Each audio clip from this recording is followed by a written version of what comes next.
Mabuk di tempat hiburan malam hingga pukuli warga, anggota DPRD Medan ini bakalan kena sanksi.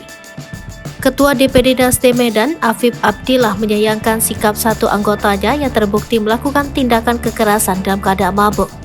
Dikatakan Afif, dirinya telah melihat CCTV yang menunjukkan bahwa anggotanya bernama Habib terbukti dalam keadaan mabuk dan melakukan kekerasan kepada warga.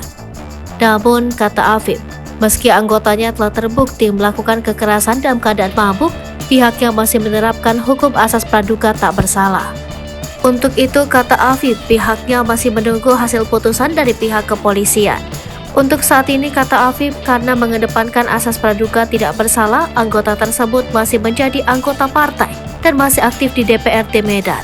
Namun hasil dari DPW, kata Afif, pihaknya harus menunggu proses hukum dari kepolisian yang berjalan.